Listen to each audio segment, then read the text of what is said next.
In Washington, the story sounds alarming.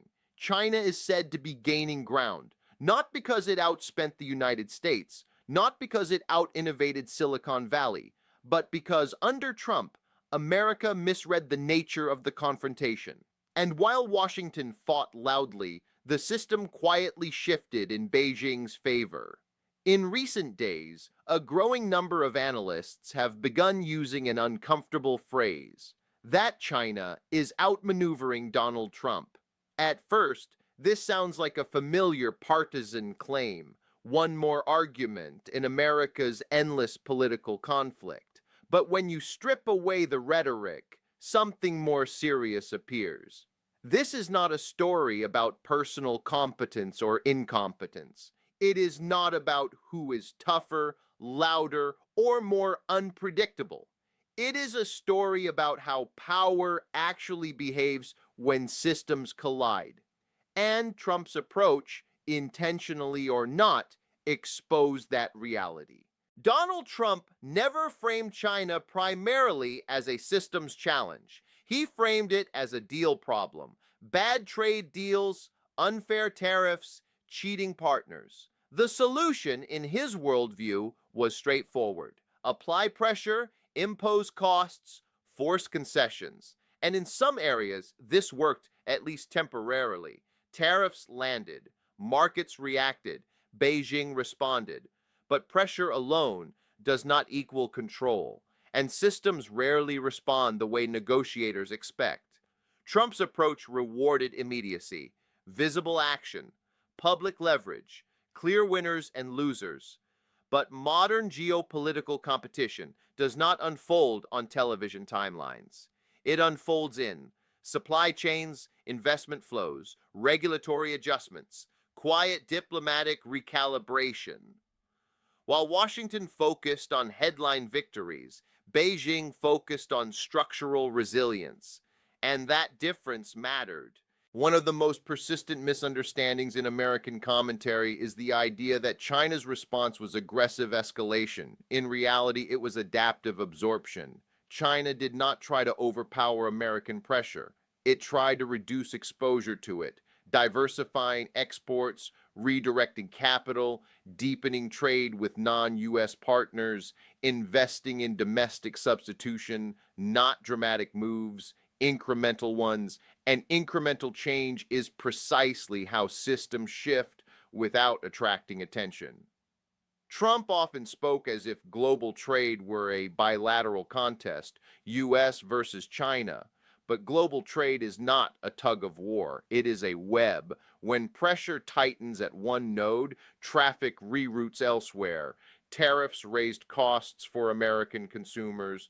They also incentivized China to strengthen ties with Southeast Asia, Latin America, the Middle East, parts of Europe. The system did not collapse. It rebalanced. And rebalancing diluted American leverage. To be clear, Trump identified real problems. China's state subsidies, intellectual property concerns, asymmetric market access. These were not imagined, but identifying a flaw is not the same as redesigning the system. Trump disrupted without reconstructing, and disruption without architecture creates openings. China did not need to win. It only needed to endure until the rules changed. One of the unintended consequences of Trump's style was uncertainty. Allies struggled to interpret American commitments. Markets struggled to price risk. Institutions struggled to plan long term. For Beijing, this uncertainty was not a weakness. It was information. Unpredictability from Washington clarified one thing: the United States was no longer anchoring the system. And when an anchor loosens, others learn to drift safely. Perhaps the most uncomfortable insight is this: China's advantage did not come from superior strategy. It came from America narrowing its own options. By framing the competition as transactional, Washington reduced its ability to coordinate. By sidelining institutions, it weakened collective enforcement. By prioritizing short-term wins, it sacrificed long-term leverage. China did not need to defeat American power. It only needed to wait for it to fragment. Saying China is outmaneuvering, Trump oversimplifies reality. China faces demographic pressure, economic slowdown, internal constraints. This is not a story of dominance, it is a story of relative positioning. In moments of transition, the actor that makes fewer irreversible mistakes often gains ground. And under Trump, the United States made several. Trump's leadership style centered on personal authority, deals, threats, leverage. But system-level power operates differently. It depends on trust predictability, institutional continuity. When those erode, power becomes harder to mobilize.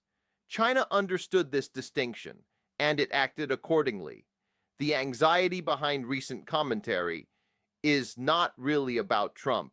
It is about a deeper fear that the United States no longer controls the environment in which competition occurs.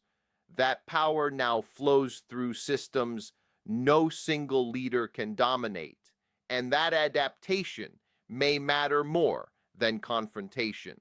This is unsettling for a country accustomed to setting terms.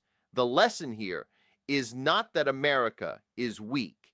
It is that power exercised without structural awareness loses efficiency. Trump exposed the limits of forceful disruption in a world built on interdependence. China exploited those limits by staying inside the system rather than challenging it directly.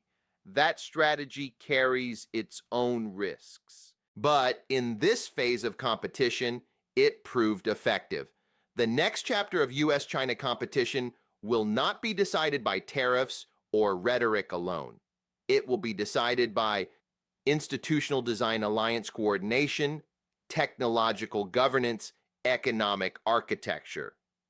The question is whether the United States has absorbed the lesson, or whether it will continue to fight a system war with tools designed for personal confrontation.